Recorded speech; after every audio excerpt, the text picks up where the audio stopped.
What's going on? What's going on? Top Notch Sports coming back to y'all with another episode, man. I know it's been a long time. I want to cover the NFL draft today. Some of this, I picked a few teams who I feel did the best, and some who I didn't think they did the best when it came to drafting. So, man, that's what we gonna cover today. Nice outside, man. First time doing something like this. It's real nice out here. But yeah, man, let's get into it, man. Take advantage of this beautiful day while we all sitting at home. But man, let's get right to it. Got my notes right here. So first, I want to start off by saying that I'm very, very impressed by what Jerry Jones did in the draft. A lot of y'all who know me know I'm not a Cowboys fan, but I give credit where credit is due. I expected more from them this last season. I didn't like what happened, but with the pickups that they got in the draft, I'm very, very impressed with. Didn't expect CD to fall where he did, but sat up there just watching the draft. So the best thing they can do is draft CD Lamb, and that's what they did. So honestly, as far as their whole draft selections, I give the Cowboys an A. I give them an A. Jared never fails, to capitalize on good picks when he's drafted, but, he came through again. He took care of his team, so I give them an A this time around, man. Honestly, off top, man, they three best picks to me, of course, CD, Trayvon Diggs, and Neville Gallimore, D-tackle. My only issue with Dallas coming up is my same issue with them. It's just consistency. That's it. It's always been consistency with me and Dallas. They lack it. They lack it when it's needed. So hopefully with these new weapons, CD, you still got Coop, you still got Gallup, Zeke, Tony Pollard. You still got all these guys. You just gotta stay consistent, man. You gotta be consistent. If you're a Dallas Cowboys fan, man, you want your team to be consistent. You want Dak to earn his money. If he comes through with a real good season this year coming up, then I'm pretty sure he's gonna get paid. We really could have got paid this past year, but didn't happen. Another thing I'm concerned with is the consistency of their defense. They lost Byron Jones. They lost Jeff Heath. They lost some key guys in that secondary. So I'm eager to see if they can stay up intact. Trayvon Diggs, that was a thing with him in college at Bama. From what I've seen, dude can have a great game one game, and then he shies out the next game or two, or he'll have two big games and he's falling off the next game or two. So it's all about consistency with Dallas this coming year. But on to the next team, man.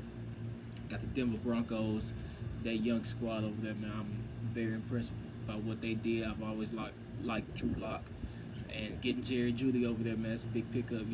As a very good target. A guy that can play in the slot for them. You still got Cortland Sutton over there. A lot of other guys who can really factor in as far as Lock's targets. So still got Philip Lindsay over there. But I love the Jeudy pickup. I love the KJ Hamler pickup. They're a much faster team now, and I would really like to see what Drew can do with those guys, man. My only thing with them is just that secondary. Honestly, I would go with the secondary. I know they got Justin Simmons. I know they got AJ Bouye, but how good can they compete with the other top teams in the AFC when you think about the high-power offenses that's coming out that conference? Baltimore, the Chiefs, Titans. Can they keep up with those type of teams, man? Can they keep up with those type of teams? That's the real big deal. Cleveland, honestly, if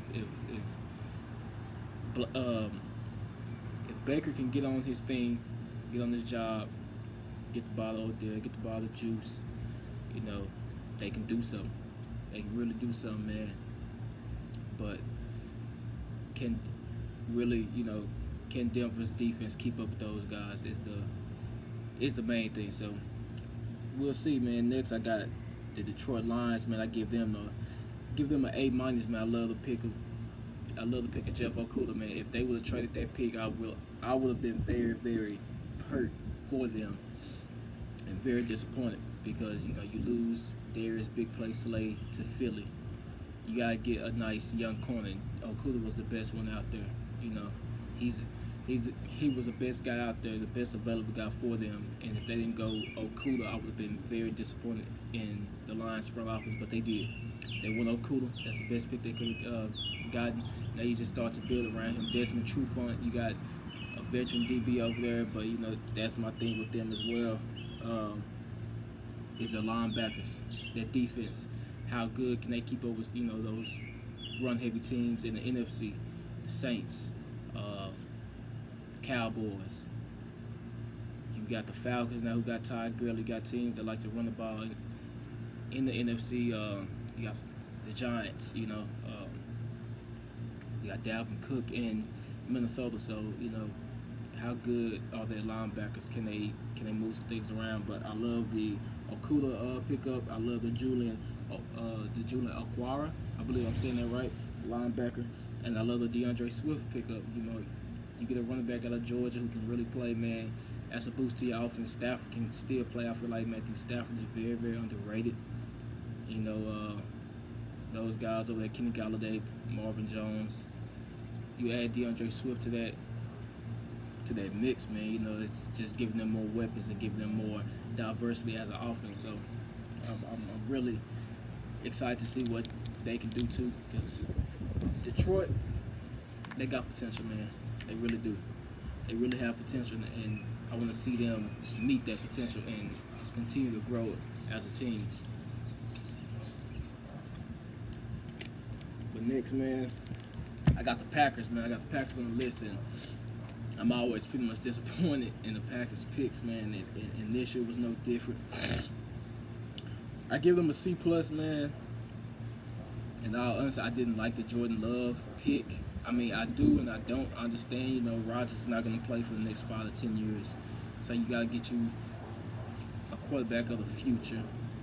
I probably will wait until next year, to see, but I would use that first pick on somebody that can, add weapons to Rodgers' team. Pretty much all he has is Devontae Adams. So not adding any weapons for him is, it's just gonna leave him in the same spot. Since he's been there, they haven't really added many weapons for him besides Adams. So I was very, very, very, very disappointed. But I like the pickup of A.J. Dillon. Aaron Jones doesn't have to carry the load, run the ball as much. You get him and Kamal Martin. You get another linebacker. Beef up that defense a little bit more. That's a defense that didn't give up too many big plays last year. They covered a lot of big plays. They made teams beat them underneath. You had to go the length of the field to beat Green Bay. But I would have went with going with more weapons. With Rodgers, he didn't sign anybody really. So I would have went towards the draft. There was some players for them to get as well. First, second, I just would have went there. But the key picks for me were A.J. Dillon and Kamal Martin.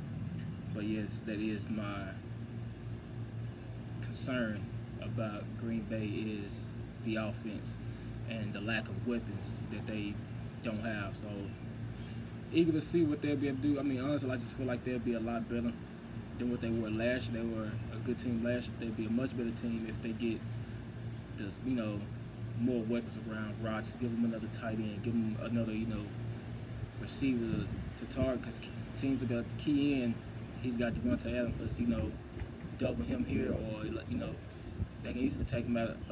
They can easily take him out of the game plan if they wanted to. And that's what some teams did. But we'll see what Green Bay can come up with this year next, man. I got the Jacksonville Jaguars. I give them an A as well. I love the pickup of C.J. Henderson. He was the next best DB out there. He's the next best DB out there.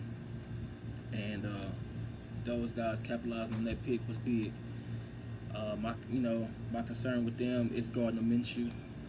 How good can he be?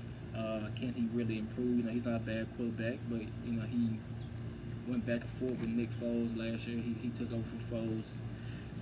When Foles broke his collarbone, he did pretty well. He got some good weapons over there, but how good can he be? You got Dede Westbrook, you got You got Chark over there. Then you draft. Um, I call him Julio 2.0. Laviska Shenault. The dude can play. Watched a few of his games. I'm very, very impressed by what he can do. I'm hoping that system is good enough for them. But from an offensive standpoint, I like how Jacksonville looks. It's more of can they play together and can they beat some of those top teams in the AFC, Chiefs, Ravens, Titans, and some of those young teams or those average teams that can really, surprise you, like the Buffalo Bills. They got Diggs over there now. So where does Jacksonville fit into all of that? We have to wait to see come football season. But you got the Colts as well. They're next on the list. I give them an A-. I give them an A-. Michael Pittman Jr., that was a good pick. Giving Jacoby Brissett more targets, depending on who the starting quarterback is around that time. Jonathan Taylor, you get another running back over there. It's another great pick in my opinion. And then, you add to that secondary as far as the safeties go, and you get Julian Blackmon. So, what I see from the coaches, they're putting pieces together where they was missing. Okay, they keyed in that they really needed some help in that secondary. They really do, and that's my concern with them is their secondary. Adding a young guy like Julian Blackmon, pretty good pick. Hopefully he can contribute the way that they want him to. But all in all, I love the pick. I love it. I enjoy watching him during the season. I watch highlights. I believe I caught maybe a game or two. But other than that, I give him an A-, man. I wish him the best this coming season. I think they can do something and shock some teams in the AFC, much like the Titans did this past year, man. But next, I got the Chargers on the list, man, and I was very, very relieved when the Chargers took Justin Herbert with their pick, because Herbert is one of the few quarterbacks that's coming to the league, getting that starting spot, and he's getting, what's going on, man? Come on over and join this, buddy. He's getting that starting spot, and he's got weapons. So you throwing Justin Herbert in Los Angeles, and he's getting there. He's got targets like Keenan Allen, Hunter Henry, Austin Eckler, running back. He'll be in a good spot as a rookie quarterback. Good system. Phillip Rivers thrived in that system, and honestly, they needed a fresh face and a fresh look. So I enjoyed that, seeing them draft Justin Herbert. I wish him the best as well. I feel like Herbert is the dark horse as far as those rookie quarterbacks. He's got all the right things: 6'6", 240, strong arm quarterback. He's got it, man. He's got the right potential, and me, honestly, I couldn't have seen Herbert anywhere else. But I like that pick for him. I like the pick of Kenneth Murray as well. You get another linebacker to that hybrid defense that the Chargers have with Derwin James and Joey Bosa and Melvin Gordon. Those guys can really do something. They put it on us the year before last in the playoffs. Had a real good game plan and containing Lamar for pretty much the whole game into the last two drives that we had. But I like that pickup with Kenneth Murray. Great linebacker, great feet, great speed, run stuffer. So Chargers, man, I feel like there'll be somebody to really just look out for. Next, I got the Dolphins, man. The Dolphins was doing a lot of beefing up in free agency, and then they did the same thing come playoff time. You seen some of the picks that the Dolphins got besides Tua? Put this camera on my guy. Got my guy out here, big brother out here, man. As far as the Dolphins go, man, of course they got Tua. They got their franchise quarterback. They still got Devontae Parker and other weapons over there. They signed Jordan Howard. But I'm real. Besides Tua, I love the Raekwon Davis pick from Alabama, D tackle, flatten you out there on that field, man. You know, if you watch Bama this past year, you know Raekwon Davis is the truth. You know he's the truth, and getting him there is just gonna make their defense stronger. It's gonna make their defense tougher. You know, they need that type of play, and they need those type of players that can make those type of plays. So I love it. You know, I'm very interested to see what the Dolphins can do this year because the Dolphins had 5 wins, and I wouldn't even expect them to get those 5 wins. So eager to see if they can put up some more wins this year. But I give them an A- for their drafting. Man, they did it. They had more picks than these two that I just highlighted. Man, they had a lot of good guys that can fit that team, that they can move around. So let's see what the Dolphins can do, man. The Dolphins did beat the Eagles last year. 5 wins on the season, man. I'm hoping they can do more, especially with Tua, man. Especially with Tua, he's a special talent. But next, I got the Vikings. I got the first pick, the most. I wouldn't say the most, but it's a very good pick. I was very disappointed when this guy. Come on, get in this camera, man. When this dude's Eagles didn't take Justin Jefferson, but Justin Jefferson was a pick that I obviously fell in love with for the Vikings. With them losing Diggs, you get Justin Jefferson, a guy who can run, who a lot of people feel like, oh, he's a good receiver, but he's not fast, and he gets in the combine, shows people I can run. So you pair him up with Thielen. You got a veteran quarterback like Kirk Cousins out there. Dalvin Cook is still there. The offense is looking good. You know, they got the veteran leadership there. Now you get the young talent like a Justin Jefferson there, who brings a different type of spunk to the game, man. I love it. And of course, they've been a playoff team for the last few years. They've shocked teams. They've beaten some of the top teams, but they couldn't get that real big win that they need. So maybe a few more pieces moved around, and as far as free agency and this draft could, possibly get them over the hump this year or maybe next year. But I give them an A, man. I love the pick of Troy Dye. Beef up that linebacker core because they really don't have a strong linebacker core in Minnesota. They really focus on bringing one of their safeties down in a box with his Harrison Smith, bringing him down or keep him over the top. You need linebackers that can pretty much hold their own weight, and Troy Dye out of Oregon, he can do that. So I love that pick as well. Next on the list, I got the Eagles, man. I've been teasing this dude for a while. Free agency, draft, but I give the Eagles a B+ for their draft. Their draft picks. I feel like they could have did better. They didn't have any bad picks in my opinion, but they didn't take advantage of the best picks that was out there. And let's start with the Jalen Reagor pick.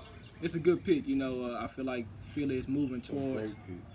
It's a good pick. It's a great pick. It's a good pick. I feel like they're moving towards speed. And, of course, Jalen Reagor has speed. Besides Henry Ruggs, he's the next fastest player out there drafted, if not the fastest. I like the pick. I would have went with Justin Jefferson, like I said before, but, Reagor is not a bad player. He can run routes. He can get past anybody that you put in front of him, and it's a good target for, Wentz. Honestly, looking at their team last year, they lacked speed, with DJ being out. Only pretty much guy that had speed at the receiver position was Nelson Agholor, so you add Reagor over there, you obviously get much better.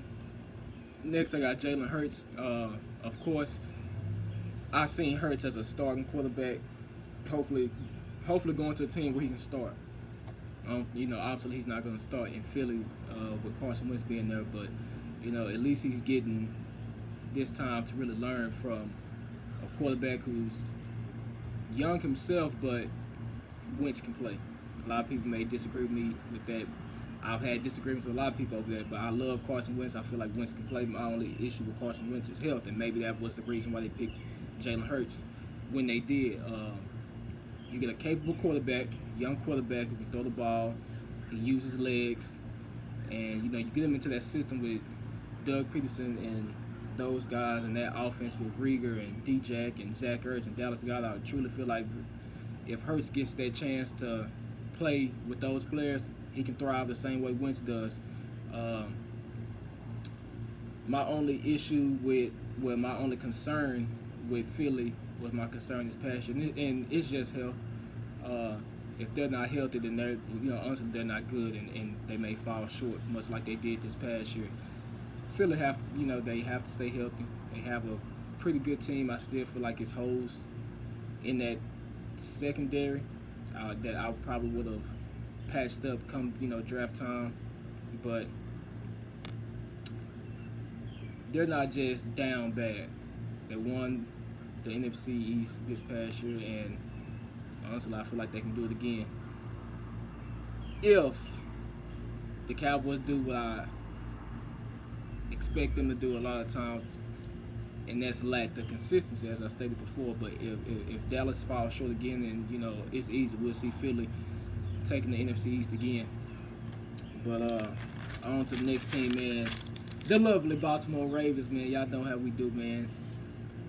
Ozzie Newsome set a standard, and our new GM, I mean, he just went with it. He drafted like he was Ozzie Newsome, and I love the first pick that we took in the first round, man. Patrick Queen at LSU. That's a great pick. You pair him up with Judon and Patrick Onwuasor and Pernell McPhee and all these other veteran linebackers. That just make us more dangerous. That's one of the things we were missing.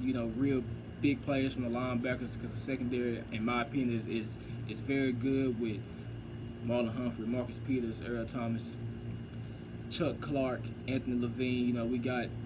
We have a secondary, but we were missing the linebackers. We had Calais Campbell in free agency. I mean, what more can we? I mean, we draft Patrick Queen, and you think like, can they get any better than this? And then second round, we get J.K. Dobbins out of Ohio State, running back who runs hard, fierce, elusive, and you match him up. I mean, you put him with the offense who had the best run game in football last year. I mean, as far as other GMs and other teams in the NFL, man, that was a bad thing to do, to let J.K. follow us. You put him in the offense with Mark and Lamar, Nick Boyle, Mark Andrews, Hollywood Brown, Willie Snead. Our offense is only getting better, and I give my team an A for what they did in the draft. And my only concern with Baltimore is come playoff time, man. We got to get a playoff win. We have to, so that's my only concern with them. And last, man, our rivals at the AFC, the Pittsburgh Steelers, I give them an A- for what they did, man. They drafted Chase Claypool that gives whoever will be the starting quarterback another solid target besides Juju, because with AB leaving, obviously that made Juju wide receiver one. And honestly, I don't think Juju handled being wide receiver one as well as people expect him to. We know Juju can play, but it's a different ball game when you wide receiver one and teams and their defenses are keying in on you from here on out. So hopefully with this past year behind him and learning what he did, pretty sure Juju will be able to handle that better. But you get Chase Claypool over there. That's a good solid pick. A good young pick. You got Antoine Brooks Jr., safety. You improve that secondary. So I like what Pittsburgh did, man. They had a lot more good other picks. Those are just the two that I'm keying in on. And my concern with Pittsburgh, a lot of people may find this shocking, but my concern with them is Big Ben Roethlisberger, man. I don't know if he'll stay healthy. If he is healthy, how good can he be? I would have went with trying to get a quarterback for the future. Who knows? They may try to do that next year, because who knows how long Ben will continue to play. So we'll see, man. You sleeping? You good? All right, man. And lastly, my NFL teams to watch for this next come season: Tua and the Dolphins, and that improved offense that they got over there, man. Look out for the Dolphins. Like I said, they got 5 wins this past year, which is not a big thing, But for the Dolphins, it is. I mean, I expect them to get maybe 1 or 2 wins like the Bengals did. But they got 5 wins on the season last year, and I expect them to have more, potentially be a wild card team. You never know. Tua could, could do something great in Miami his first year, maybe even his second year. But of course, they are a team to watch. The Denver Broncos, again, with their improved offense, you put Judy over there, KJ Hamler. You still got Philip Lindsay, and you got Drew Lockett, quarterback, with Cortland Sutton over there, receiver as well. Man, they looking good. They looking good as well. So look out for the Denver Broncos. The Los Angeles Chargers, like I said, Justin Herbert and that veteran offense over there, and that veteran system with Keenan Allen, Hunter Henry, Austin Eckler. Look out for those guys, man. Really think they can do something too. Really think they can do something. So look out for those guys. And last, he's not gonna like this, but I'm gonna keep it real, man. The Dallas Cowboys. Look out for the Dallas Cowboys, man. CeeDee Lamb. I told him CeeDee Lamb. I've told a lot of people was the best receiver coming out this draft class. Dak is not a bad quarterback. He's a good quarterback, and I think he's getting better. Now, you got Coop, Lamb, Michael Gallup, Zeke. I feel like they can do something, man. I really do. Tony Pollard, backup running back. I think they can do something with that offense, man. Defense may be a little shaky as far as the secondary goes. They lost Byron Jones, Jeff Heath, a few safeties, but Dallas is a team to look out for, man. I think Dallas may, I think they may surprise us this year like they did 2 or 3 years ago when they went 13-3. So look out for Dallas. And man, next on the list, I'm glad you came out here when you did, man. I'm gonna go with my own little segment I've been seeing on social media, man. Start, bench, cut, NBA. It's NBA time. So you ready for this? All right, let's get it. All right, my first start, bench, cut.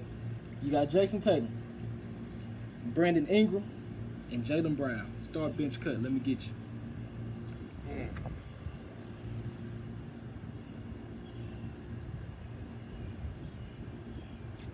I'm gonna start Jason Tatum.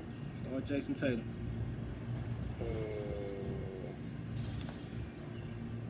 I'm gonna bench BI. Bench Brandon Ingram. I'm gonna have to cut Jaylen Brown. Okay. And why is that? Give me the reason behind that. I feel like out of the three, based off of right now, like I like Brandon Ingram's game, but I think out of the three, hands down, Jason Tatum is the best. On both sides of the ball, I feel like if you go to strictly defense, of course you'll pick Jaylen Brown, but we both know in the league now you got to be able to go both ways. So that's why I would lead to cutting Jaylen Brown, because he's not a better scorer than Brandon Ingram. Whoa. You just seen that notification? Mm-hmm. The Saints just signed Jameis Winston. Oh yeah, I am surprised. That's nice. That's a good pickup. But I agree with that. I think just off top, just off the eye test, you got two Duke guys with Ingram and Tatum. But of course, Tatum going into the draft, I feel like he was the most well-rounded coming out that draft, and he's showing that. I think he's the more polished player out of all three of these guys, and he's getting better. But B.I. showed us the potential that, people were seeing when he was coming out of college. Everybody was doubting his first and second year. Now B.I., he balling, He got a legit game to him. I love B.I.'s game. I always have. But, this is no knock or no shot towards Jaylen Brown. Jaylen Brown's offensive game is thriving as well. But, honestly, I just don't think it's on the level of these other two guys. And that's why, I agree with that. But, all right, man. Bradley Beal, Victor Oladipo, and Zach LaVine. Start, bench, cut. I'm gonna start Brad. Okay. Because of this season, him not having John Wall, I think overall he's become a lot better player. All-star, in my really opinion. got snubbed. Yeah, all-star. in Should my have been an opinion. all-star. I'm gonna bench. You said Zach LaVine and who else? Victor Oladipo. Vic coming back off the injury, I still want to see what else he got to improve. Now, look, we taking players in their prime though. We taking them like right now. We taking them right now.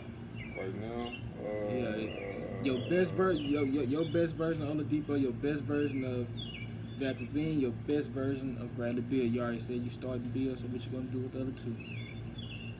I'm gonna bench Vic. I'm gonna have to cut Zach. I don't. I seen spurts. I seen a lot better spurts out of Victor Oladipo than I have Zach LaVine. Mm-hmm. I just need to know if Zach can, like, that Chicago team is real. You know, they real inconsistent. They don't really have a leader just quite yet. I think they do. I want to see Zach LaVine take more of the leadership role. I think he is a leader. It's a young team, and you know they still picking up the pieces from trading Derrick Rose, trading Jimmy Butler, letting some of these guys go. But me, I think honestly, I think I'm gonna cut Oladipo on that one. I think I'm gonna bench Zach LaVine. I like what I see from Zach LaVine. I've seen too much inconsistency from Oladipo, even at his highs.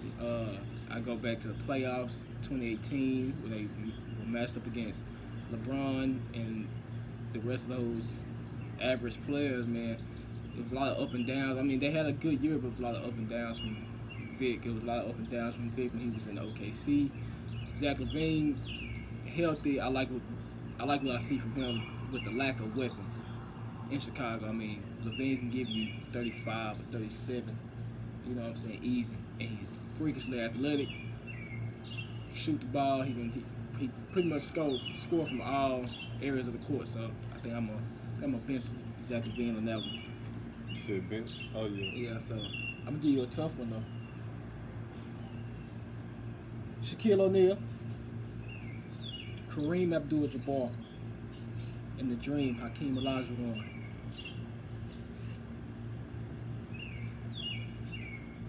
Yeah. Yeah.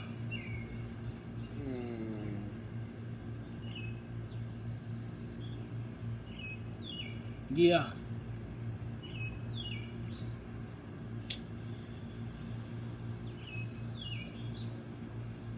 Because it's never been another player like him, I feel like he's the most dominant center of all time.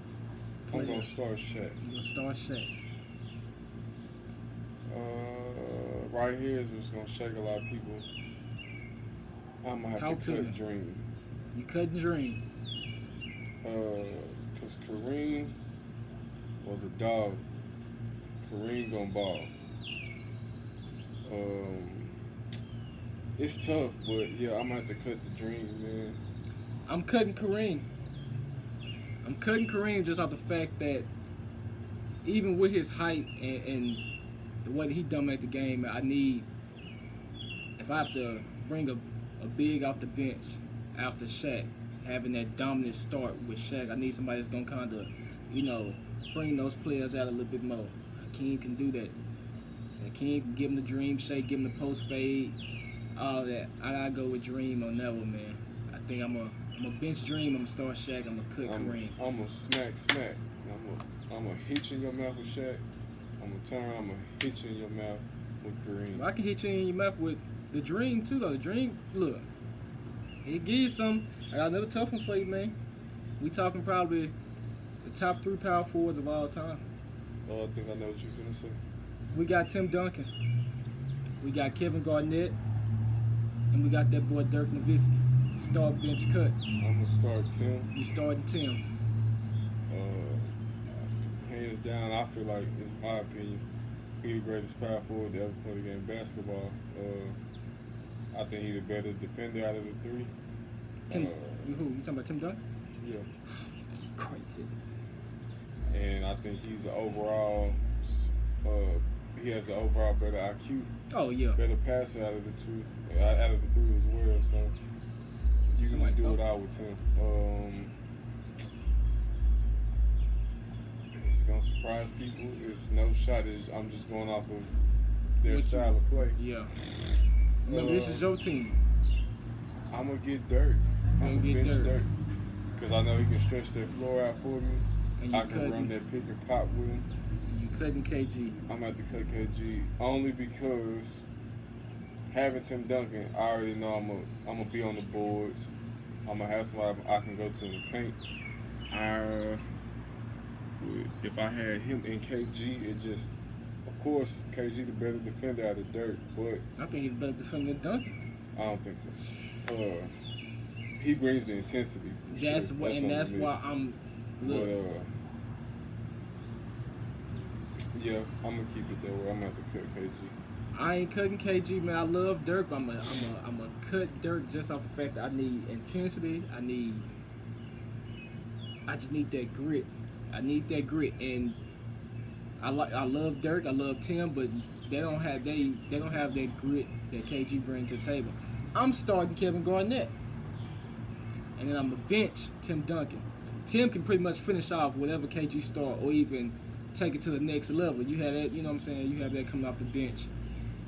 It's gonna be solid, but you get KG to start off that game. I feel like Tim can get going whenever he can. Same thing with Dirk, but Tim can get going whenever he can. So that's why I bench Tim Duncan. But let me start KG.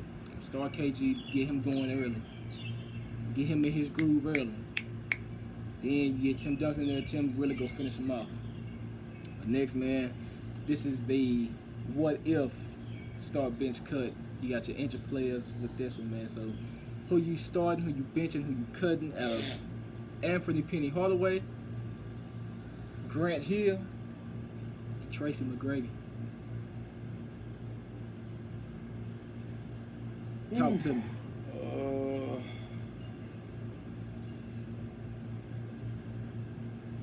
With two of them, we kind of saw in their prime a little bit. Mm-hmm. McGrady got hurt like in T-Mac started experiencing in that issues. in like 04, 05. yeah. So I around that mean, time. we never saw prime Grant Hill, and I think it's best that we didn't. I'm gonna start Grant Hill. You starting Grant Hill. I'm a bench T-Mac and I'm gonna cut Penny. Cut Penny. Because even if I feel like Penny never get hurt, I still don't think he's just the overall better scorer than Tracy McGrady. I feel like, man, Penny, from early years in Orlando, he had Shaq. What could he do? Like, I think Tracy's just the overall better superstar.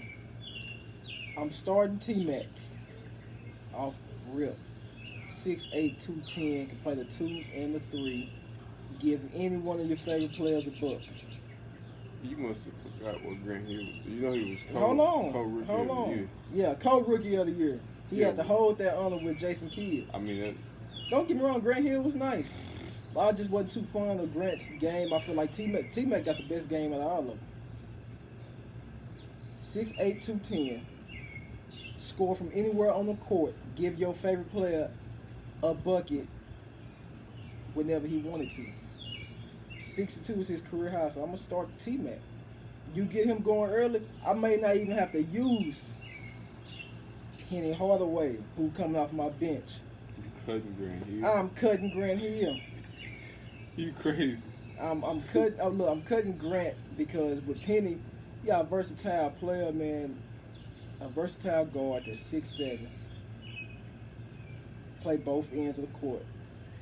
I wasn't real impressed by Grant's defense, honestly. But I like Penny. You know what I'm saying? Penny could put the clamps on a guard, and he can move that ball. He was stupid athletic too. So I'm gonna go start T-Mac, bench Penny. I'm gonna cut Grant Hill. And the last one, point guard edition, all in their prime. From what you've seen from Dame Dollar this year, from what you've seen from Kemba Walker this year, and what you've seen from prime Chris Paul, who you starting, who you benching, who you cutting. CP3, Dame, Kemba.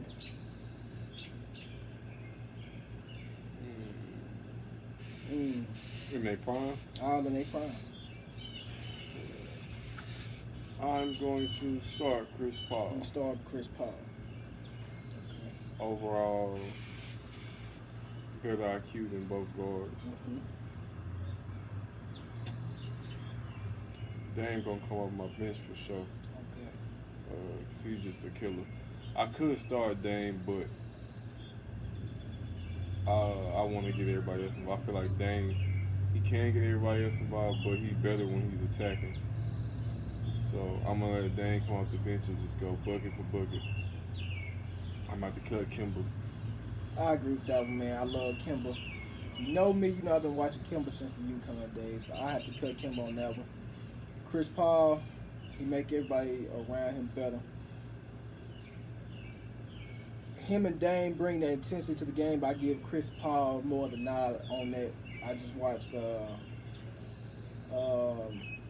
what's her name? She played for the Aces, I think. She with Mimi Faust. With the tattoos. Ty Young. Yeah. She was just saying how her and Chris are real good friends. She was saying how she's spoken to other basketball players and how they've said they hate playing against Chris Paul because of that intensity he brings. So same thing, like I said with KG, I gotta go with Chris Paul on that one. He bring a different type of grit to the game. He get everybody else around him in the game. He make them better. So I'm gonna start CP3. And just like you said, man, Dame Dollar. I've been saying for a while that he was underrated. Now he getting the recognition. I can't call him underrated no more. I've been saying for a while that he was better than Kyrie Irving. I've been saying for a while he was better than Russell Westbrook. Y'all see what Russ do as far as stuff in the stat sheet, and y'all believe that make him a top 3 guard in the game, but y'all miss the fact that he'll lose you a game before he win you one. But this is not about Russ, it's not about Kyrie, it's about Damian Lillard, who will win you a game before he'll lose you one. When he needs to be a passer, he can do that. But when you got a guy who can logo Lillard, light you up from anywhere on the court, behind the arc, don't disrespect them bunnies because he'll put you on the poster too. You gotta go with Dame on that one, man. But I appreciate you, dog. Appreciate you catching the end of this, man. I gotta get back to doing these videos, especially when it's looking nice outside. It's actually clouded up now, but man, y'all tune in, man. Y'all tune. I'm really start doing more of the YouTube videos along with the podcast, man. But more of the YouTube videos, cause I'm pretty sure y'all would like to see my face, occasionally his face. But not only that, I mean, you're getting solid sports knowledge from two of the best, two of the greats, two of the upcoming. So I ain't gonna be outside all the time, maybe sometimes. But this is the start of something new, man. It's 2020. I gotta get back to it. So like, share, and subscribe. Top Notch Sports. Tell everybody that you know about us, man. Callaway Clan, man. It's just not us two. We got JD coming. We got my dad coming. You know what I'm saying? Other siblings coming. T.Y., Talik, Kale. My other brothers from different mothers. Marco, Isaiah. We get them all in there, man. Shout out to, I also want to say this, man. Shout out to DeMarcus Acey. Went to school with my boy, Ed Hutch. Signed with the San Francisco 49ers, man. That boy's in the NFL, man. Shout out to you, bro. Yes, sir. Keep grinding, fool. God bless you. Most definitely put on for the city, man. Most definitely put on for the city, but proud, man. It's good to see somebody that you know what I'm saying, doing the big, going to leagues, but most definitely, man, do what you gotta do. LB, Lewis Gibson, man. I hope to see you next, but we'll holler at y'all, man. Thank y'all for tuning in.